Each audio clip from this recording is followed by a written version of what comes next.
আমি এখন কথা বলবো ব্রিটিশ সিটিজেনশিপে কি পরিবর্তন আসতে যাচ্ছে। সংক্ষেপে যদি বলি আর্ন সিটিজেনশিপ, আমরা জানি গত 12ই মে ব্রিটিশ প্রধানমন্ত্রী কিয়ার স্টারমার একটি হোয়াইট পেপার বা শ্বেতপত্র প্রকাশ করেছেন ইমিগ্রেশনের উপরে, restoring control over immigration system, অর্থাৎ ইমিগ্রেশন সিস্টেমের উপরে নিয়ন্ত্রণ ফিরিয়ে আনা। এই 82 পৃষ্ঠার এই প্রতিবেদনে অনেকগুলো বিষয় স্থান পেয়েছে, তার মধ্যে সিটিজেনশিপ এবং সেটেলমেন্ট অন্যতম।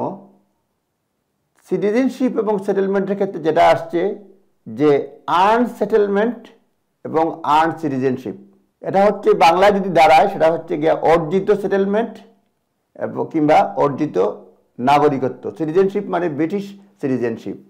এখানে যেটা বলা হয়েছে যে সিটিজেনশিপের ক্ষেত্রে যারা পয়েন্ট বেস সিস্টেমে অর্থাৎ ওয়ার্ক পারমিটে যদি বলি, Looking to expand your business in the UK? UBM takes care of everything. Company registration, UK bank account, pay, insurance and tenancy. Start with UBM. Expand with confidence. Settle হবেন তাদের ক্ষেত্রে 5 থেকে 10 বছরের সময়সীমা নিয়ে আসা হবে। তবে যারা ফ্যামিলি ভিসায় স্পাউস ভিসায় আসবেন তাদের জন্য 5 বছর থাকবে।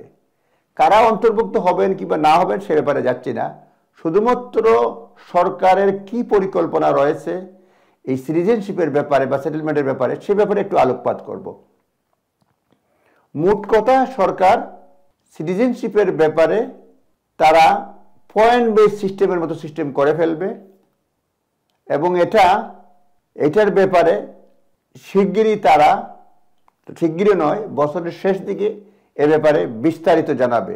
এখানে যে ইন্ডিকেশনটা দেওয়া হয়েছে হোয়াইট 82 পৃষ্ঠার হোয়াইট পেপারে অনেকগুলো বিষয়ের মধ্যে, এই যে প্রথমে বলা হচ্ছে যে আর্ন সেটেলমেন্টের ক্ষেত্রে বলা হচ্ছে যে তারা সকলের জন্য বাধ্যতামূলক 10 বছর হবে এরকম নয়।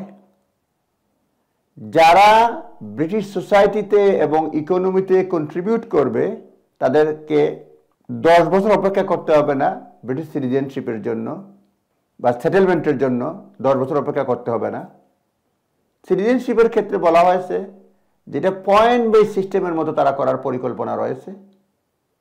এর অর্থ দাঁড়াচ্ছে বছরের শেষ দিকে তারা যে ব্রিটিশ সরকার যে পরিকল্পনা দিবে, তবে তার আগে কনসালটেশন হবে।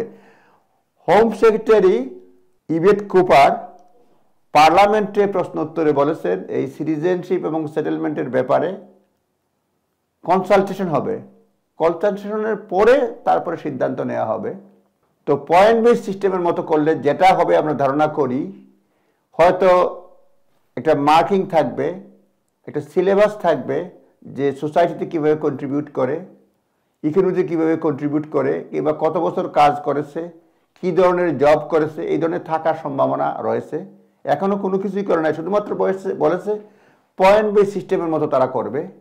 আরেকটা জিনিস বলেছে তারা life in the UK test কোর্সটা তারা রিভাইজ করবে। তো মোটামুটি যেটা হচ্ছে আর্ন সিটিজেনশিপ সেটেলমেন্ট তারা পয়েন্ট বেস সিস্টেমের মতো করবে। সেটেলমেন্ট 5 থেকে 10 বছরের মধ্যে করবে।